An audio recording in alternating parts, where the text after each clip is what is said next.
বন্ধুরা আপনারা সবাই কেমন আছেন? চলে এসেছি আমি দেশি মুরগির কষা মাংস একটি রেসিপি করব।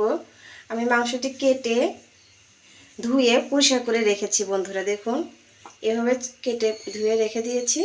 এই মাংসটা রান্না করতে যে উপকরণগুলো লাগবে সেগুলো: পেঁয়াজ কুচি নিয়েছি, কোয়া কোয়া রসুন গোটা করে দিয়েছি 3-4টা কাঁচামরিচ, লবণ, জিরে গুঁড়া, হলুদ গুঁড়া, মরিচ গুঁড়া, দারচিনি, এলাচ, তেজপাতা আর আদা বাটা।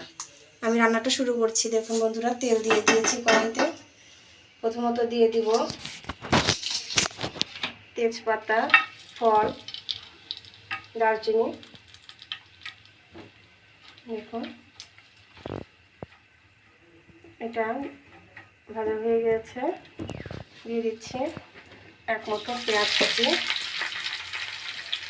সাথে দিয়ে দিলাম রসুন কোয়া। আমি বেশিরভাগ গোশের মধ্যে রসুনের কোয়া গোটা গোটায় দিয়ে রাখি, মানে আমারই রাখি। পেঁয়াজটা আমার ভাজা হয়ে গেছে। আমি বাদামি রং করে পেঁয়াজটাকে ভেজেছি। এখন সামান্য পানি দিয়ে দিব, যাতে আমার মশলাটা পেঁয়াজটা পুড়ে না যায়।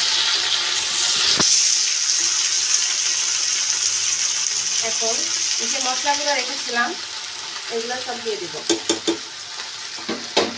সাথে দিয়ে দিব 3টা কাঁচামরিচ। দেখুন কাঁচামরিচগুলো আমি ভেঙে দিয়েছি। সাথে দিয়ে দিব 2 চামচ আদা বাটা, আর এখানে আছে রসুন বাটা, একসঙ্গে 2 চামচ দিয়ে দিলাম। একটু কষিয়ে নেব।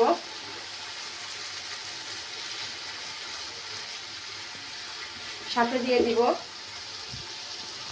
1 চামচ পেঁয়াজ বাটা।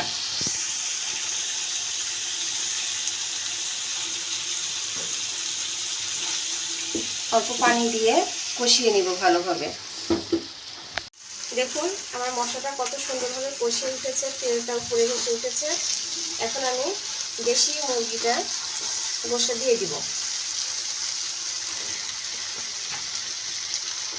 দেখুন বন্ধুরা, দেখুন দিয়ে দিয়েছি সবগুলো। এখন এটাকে ভালোভাবে কষিয়ে নেব।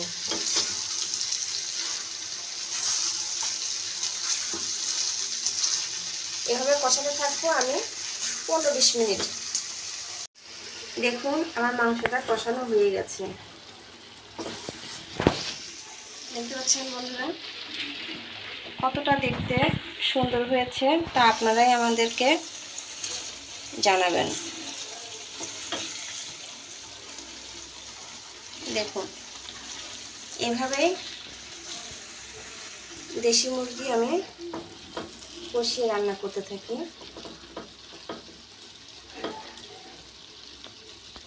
তৈরি হয়ে গেছে আমার মুরগির কষা মাংস। তরকারিটি গরম ভাত, গরম খিচুড়ি, রুটি, পরোটার সঙ্গে খেতে খুবই ভালো লাগবে। এভাবে তরকারিটা তৈরি করে খেয়ে দেখবেন। ভালো লাগলে আমাকে লাইক, কমেন্ট, শেয়ার করবেন।